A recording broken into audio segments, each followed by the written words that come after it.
ఇండియాకి ఇండిపెండెన్స్ వచ్చినప్పుడు అంటే ఆగస్ట్ 15, 1947 సంవత్సరం నాటికి రూపాయికి డాలర్కి పెద్ద తేడా ఏమీ లేదు. అప్పటికి ఇండియా బ్యాలెన్స్ షీట్లో అప్పులేమీ లేవు. అలాంటిది ఈ 70 సంవత్సరాల్లో రూపాయి విలువ భారీగా పడిపోవటానికి ప్రధాన కారణాలేమిటో మనం ఈ వీడియోలో మాట్లాడుకుందాం.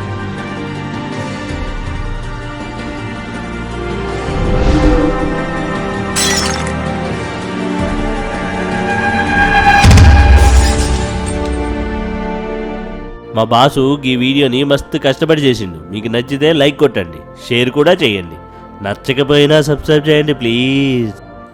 ఇండిపెండెన్స్ వచ్చిన తర్వాత వెల్ఫేర్ అండ్ డెవలప్మెంట్ యాక్టివిటీస్ కోసం డబ్బులు బాగా అవసరమయ్యాయి. ఎందుకంటే ముఖ్యంగా అప్పుడే 1951 సంవత్సరంలో 5 ఇయర్ ప్లాన్ ఇంట్రడ్యూస్ చేశారు. అప్పుడే గవర్నమెంట్ అప్పు తీసుకోవాల్సి వచ్చింది. స్వతంత్రం వచ్చిన తర్వాత ఇండియన్ కరెన్సీకి ఫిక్స్డ్ రేట్ పెడదామని నిశ్చయించారు. అప్పటి ప్రపంచ మార్కెట్ రేటు ప్రకారం రూపాయి విలువ డాలర్కి 4.79 రూపాయలుగా తేలింది. 1948 సంవత్సరం నుంచి 1966 సంవత్సరం వరకు సుమారుగా ఇలాగే కొనసాగింది. మొదటిగా రూపాయి విలువ ఎక్కువగా తగ్గిన సంవత్సరం 1966 సంవత్సరం. అంతకు ముందు వరకు సుమారుగా 18 సంవత్సరాలు రూపాయి విలువ డాలర్తో పోలిస్తే కాన్స్టెంట్గా ఉండేది. కానీ 1966 సంవత్సరంలో అది మారింది. ఎందుకంటే 1966 సంవత్సరంలో ఇండియా చైనాతోనూ పాకిస్తాన్తోనూ యుద్ధం చేసింది.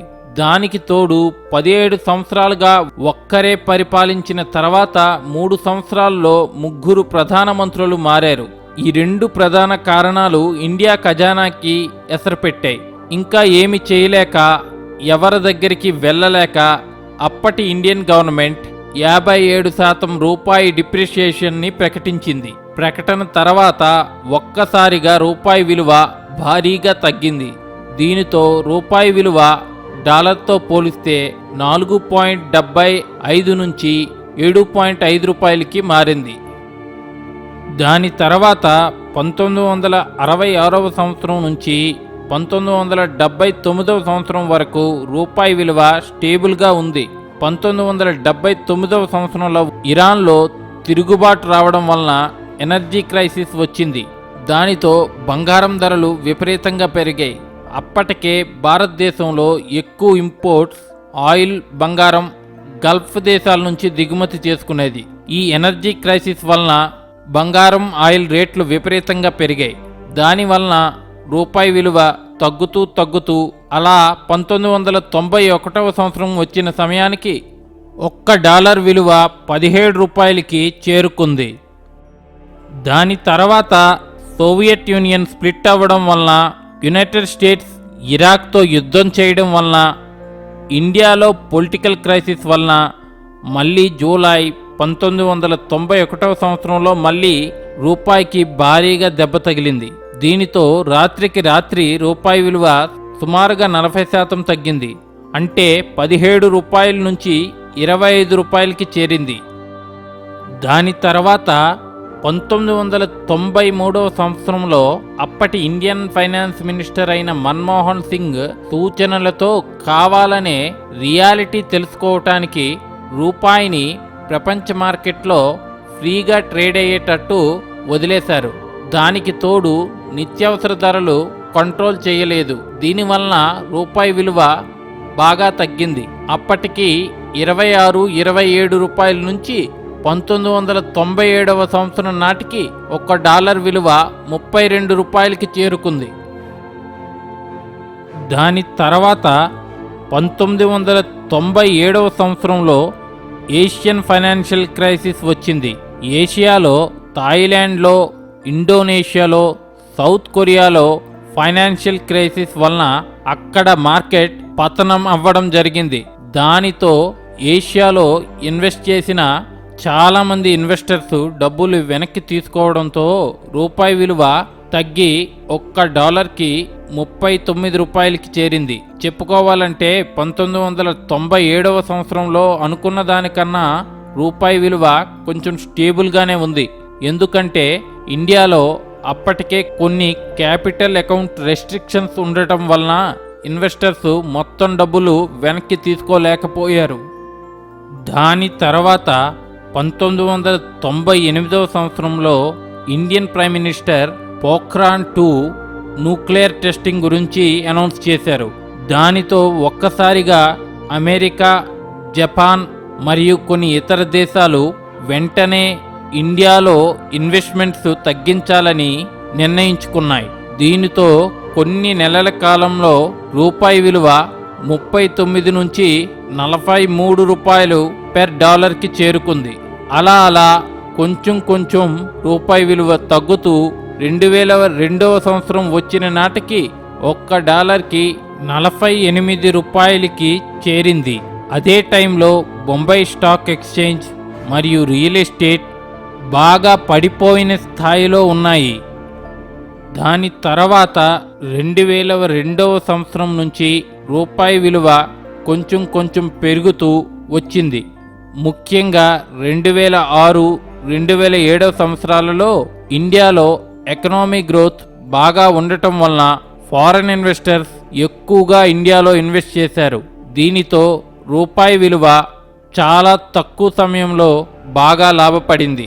అలా 2007వ సంవత్సరం వచ్చిన నాటికి మళ్ళీ $1 విలువ 39 రూపాయలకి చేరింది. మళ్ళీ దాని తర్వాత 2008వ సంవత్సరంలో అమెరికాలో ఫైనాన్షియల్ క్రైసిస్ వచ్చింది. ఈ క్రైసిస్ వలన ఇన్వెస్టర్స్ అందరూ మార్కెట్ నుంచి డబ్బులు వెనక్కి తీసుకోవడం జరిగింది. అదే సమయంలో ఇండియాలోని కూడా పెట్టుబడులు చాలా వెనక్కి తీసుకున్నారు. దీనితో రూపాయి విలువ మార్చ్ 2009 సమయానికి 39 రూపాయలు పెర్ డాలర్ నుంచి 51 రూపాయి పెర్ డాలర్కి చేరింది. దాని తర్వాత 2 సంవత్సరాలలో మళ్ళీ విదేశీ పెట్టుబడులతో రూపాయి విలువ కొంచెం కొంచెం పెరుగుతూ $1 విలువ 44 రూపాయలకి చేరింది. మళ్ళీ 2011వ సంవత్సరం వచ్చినప్పటికీ ప్రపంచం మళ్ళీ పెద్ద ఫైనాన్షియల్ క్రైసిస్ ఎదుర్కొంది. గ్రీస్, స్పెయిన్ మరియు కొన్ని ఇతర చోట్ల క్రైసిస్ వచ్చింది. దీనితో మళ్ళీ ఎప్పటిలాగే ఇన్వెస్టర్స్ పెట్టుబడులు వెనక్కి తీసుకున్నారు. ఈ ఫైనాన్షియల్ క్రైసిస్కి తోడు ఇండియాలో బడ్జెట్ కూడా దారుణంగా తయారయ్యింది. దీనితో 1 సంవత్సరం కాలంలో అంటే 2011 నుంచి జూన్ 2012వ సంవత్సరం వచ్చినప్పటికీ రూపాయి విలువ $1కి 56కి చేరింది. 2008వ సంవత్సరంలో అమెరికాలో ఫైనాన్షియల్ క్రైసిస్ సమయంలో డాలర్ పడిపోయినా త్వరగా రికవరీ అయ్యింది. మళ్ళీ మార్కెట్లో డాలర్ బాగా పెరిగింది. గ్రీస్ క్రైసిస్ వలన, పొలిటికల్ చేంజెస్ వలన, ఇంకొన్ని ఇతర కారణాల వలన ఫారెన్ ఇన్వెస్టర్స్ మెల్లమెల్లగా షేర్లు అమ్మేసి ఆ డబ్బులు డాలర్స్గా మార్చుకోవడం మొదలుపెట్టారు. అలా డాలర్కి డిమాండ్ బాగా పెరిగింది. దీనితో రూపాయి విలువ అలా తగ్గుతూ 2017 సంవత్సరం వచ్చిన నాటికి సుమారు $1 విలువ 67 రూపాయలకి చేరింది. ప్రపంచంలో చాలా దేశాల వివిధ రకమైన విషయాలు గ్లోబల్ ఎకనామీ మీద ఆధారపడతాయి. అందులో భారతదేశం కూడా ఉంది. ఉదాహరణకు మన భారతదేశం ఆయిల్ కోసం వెస్ట్ ఏషియా, బంగారం కోసం సౌత్ ఆఫ్రికా, టెక్నాలజీ కోసం అమెరికా, వెజిటబుల్ ఆయిల్ కోసం సౌత్ ఈస్ట్ ఏషియా మీద ఆధారపడుతుంది. ప్రపంచ మార్కెట్లో ఇవన్నీ కొనటానికి మనకి అమెరికన్ డాలర్సే కావాలి. ఎందుకంటే అమెరికన్ డాలరే ప్రపంచంలో ట్రేడ్ అయ్యే కరెన్సీ, అన్ని దేశాలు ఒప్పుకునే కరెన్సీ. మన దేశం ఎక్కువగా డాలర్లు సంపాదించాలి అంటే ఒకటే మార్గం. అదేమిటంటే ఇంపోర్ట్స్ బాగా తగ్గించి ఎక్స్పోర్ట్స్ ఎక్కువగా చేయగలగాలి.